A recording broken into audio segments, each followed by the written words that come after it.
tonight's press conference is being broadcast live on UNHWildcats.tv. Here with 7th-ranked Minnesota-Duluth, they improved to 21-15-3 on the season. This was the 5th time the two teams met this season, including the 5th different venue.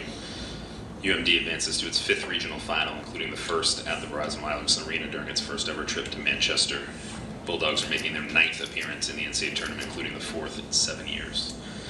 We have head coach Scott Sandelin, sophomore defenseman Willie Raskob, junior forward Tony Cameronisi, freshman goalie Casimir Casisuo. Close. Close? Can I try again? Casisuo. That's good. Better? All right. Coach, you have an opening comment other than on my pronunciation of your goalie? We just call him Kaz. It's a lot easier. Perfect. No, again, obviously a great win for our team. Very proud of our team. I thought we started a little slow. Kaz made a couple saves first part of the game. Then we kind of found our legs, and from that point on, we played a pretty good game. I mean, it's really important against any team, but certainly our success against Minnesota, the 4 wins, we scored the first goal, and I think we built off that tonight. But I liked our game a lot tonight, and obviously we got to find a way to do that tomorrow or better. Thanks, Coach. Questions for Kaz and the student athletes? For any of the guys out there, Matt Wellens from the Duluth News Tribune. Did tonight feel a little bit like how this team was playing at the end of the first half of the season, and when you guys beat North Dakota to start the second half, did it kind of have that feeling? Yeah, the way we started playing after the first few minutes is like it's the way we want to play, and it was good to see the guys coming back, and after losing the 2 games in the playoffs, that's great to have that intensity back.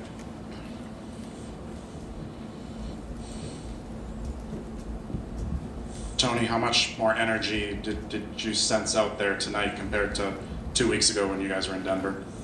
Yeah, I mean, I think after, like Coach said, we started a little bit slow, but once we kind of got into the game again and kind of got our feet under us, I think every line was going. We spent a lot of time in the offensive zone, and I think the big part of that is we had a lot of close support down low, and we were moving the puck in.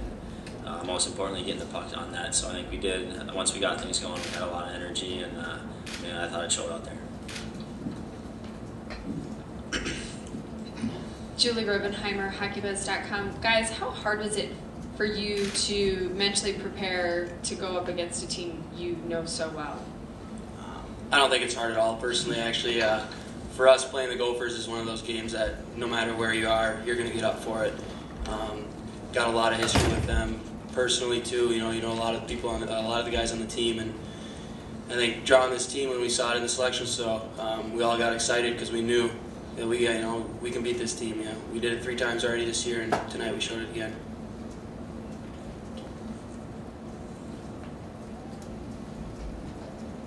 Bruce Siski, Red Rock Radio. Kaz, your first NCAA tournament game, how did it feel? Did it feel any different than a normal game? Pretty normal. Of course, really excited to play the Gophers, even though my history with them, I don't know that much about the rivalry, but yeah, it was, since we drew who we were playing last Sunday, being excited to play. I wanted to start the game right away, the whole week, but just pretty much felt normal. That's what I could say.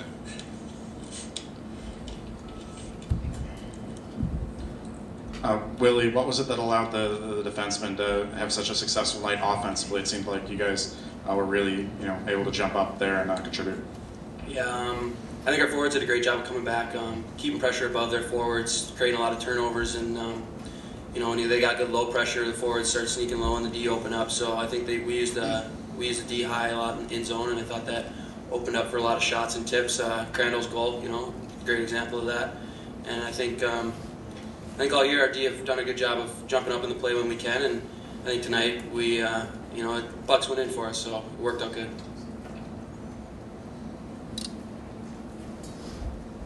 Any more questions for the student athletes? All right, thank you, gentlemen. They're dismissed. Just like class. Inside joke for anyone who wasn't here yesterday.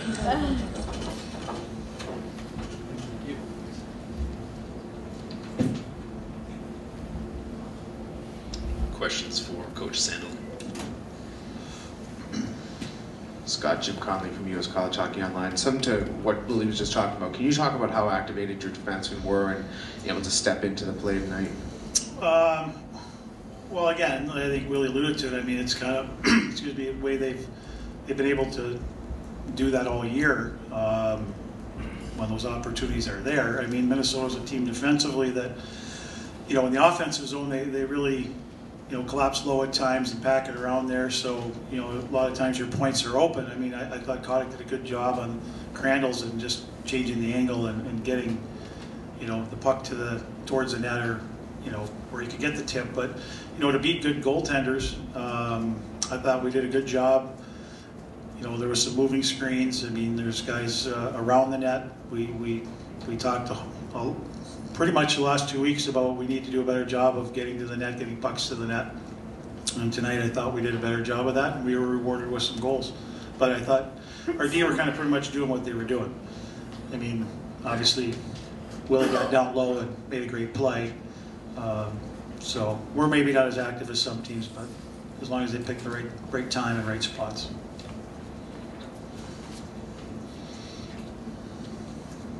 Jeff Cox, SB Nation. Coach, a lot of coaches will talk about how hard it is to beat a team, you know, 3 or 4 times in a row. What did you say to your team going into the game about, you know, how difficult it would be to beat the Gophers, you know, for the 4th time in a row? You know what? I talked more about the first game of the tournament being always the hardest game. You know, here in the regional, and you got nerves. You got a lot of new guys that haven't been here, and really, I'm going to steal what I said on Thursday. I said, some people have asked me, oh, can you beat a team 4 times? I just said score more than them in the game, and we did that tonight. It's a simple, stupid answer, but really, I don't want our guys, they know from playing this team, you know, what we're going against. They know that they're skilled players. They know what they're good at, and you know, like I said, the 4 games that we've played, getting a lead, getting that first goal has really helped us. And it's a team that, you know, is a quick strike team. You know, even I thought the 4th goal was huge for us, because even 3 goals I was still not comfortable, because their power play is good, and if you take a penalty or 2, they get momentum. And but that's really, we talk more about what we need to do, and I said score more than them, and our guys did that. Julie Robenheimer, HockeyBuzz.com. Coach, I'm sure you would have rather to have played for a championship last weekend, but I know that your team was pretty banged up. Can you talk about how this extra week helped in terms of the overall health of your team? I was a little concerned when we started the game today. There's no question. I mean, I think any time during the year, you know, I always look at it, having been around for a while, as circumstances. Like, you know, when you're winning games and you're healthy, you want to keep playing every weekend. And we were in a situation, you know, where could we have played? Yeah. Were we at our best? No. I mean, we were missing a couple guys. Obviously, Iafallo was a key part of our team, key part of our top line. It allowed him to, you know, to kind of gradually get back. You know, he could have probably played if we were in the conference tournament. But there's no question it was nice for even some of our guys that have battled through things like everybody does to kind of just heal up a little bit more and get some legs and get their rest. And I said going into this, I said whether we win or not, we're going to be a more energized team, a healthier team, and we're going to kind of have our lines the way we would have liked them probably the last month and a half of the year. So that was exciting, and our guys felt that too. I mean, you get a couple guys back, they feel that energy too, and we had some pretty good practices, and guys were having fun again. The smiles were back on their faces, and that was fun. It was fun to come to the rink, you know, where you're kind of grinding through that end of the year. It was still fun, but there were some tough days.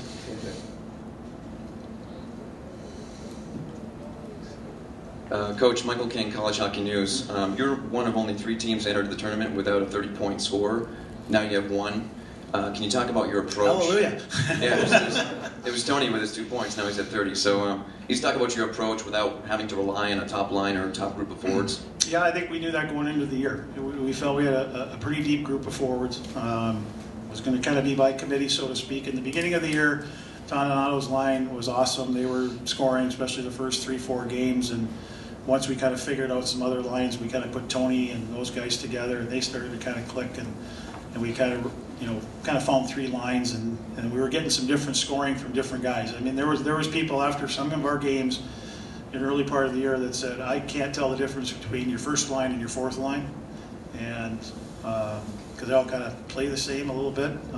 We don't have maybe that big goal scorer, but we've kind of done it by committee. And then this year too, our D have chipped in. We had 5 goals last year from the blue line. I think we've got 23 or 24 now with the 2 tonight, but some of those are on the power play, but that obviously helps too. So we've gotten some different scoring. Scott McLaughlin, WEI in Boston. Speaking of top scorers and top lines, what are your early thoughts on your matchup with BU tomorrow? Excited, I mean, I caught a little bit of the game, but obviously they've had a great year. They've had a good team. Obviously they've got some tremendous players. Obviously Jack, I mean, we all know how good he is. I mean, they've got some other guys too, and I've been impressed with a couple of their defensemen. You don't win 26 games and win Hockey East by being a bad team, and they might have struggled today, but they'll be ready tomorrow, and we're going to have to be better too. But it's exciting to play them. It's a new opponent for us. It's an opportunity to move on to the next step, so our guys are looking forward to it. Well, I wish I had a little more info for you because I don't really know their team very well. Dave Hendrickson, U.S. College Hockey Online. Usually a matchup like this, a big rivalry like this, you're playing in front of a packed house, you're either drawing on positive energy or negative energy. Did you have to do anything in terms of preparing your team for what wound up being kind of an empty house? We talked about it a little bit. We were hoping that some of the fans would stick around. I thought they did early, and then it kind of saw more and more brown seats, but it happens. I mean, we played them in the beginning of the year at the Icebreaker, and there was less people. So I mean, our guys were kind of used to that. And, it is what it is, but it was still fun. And I mean, our guys were just excited to play. And once we got going and got that goal, you could just kind of feel, that energy from our bench. We didn't need it. We didn't need the crowd. Obviously there wasn't any. There was Bulldog fans, but not many of them. But we didn't really need that. Tomorrow will be fun.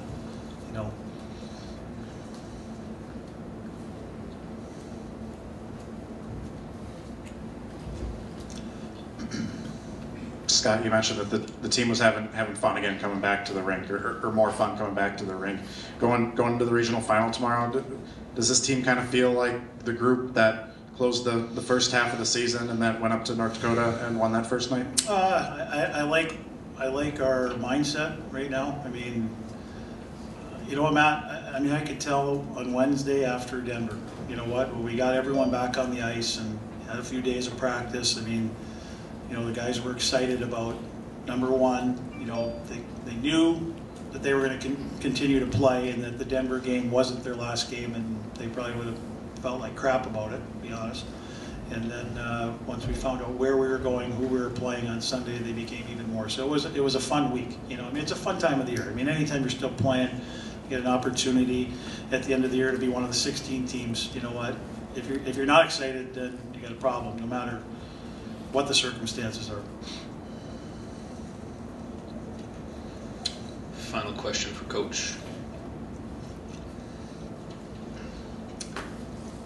I'm dismissed. Let's let you do it.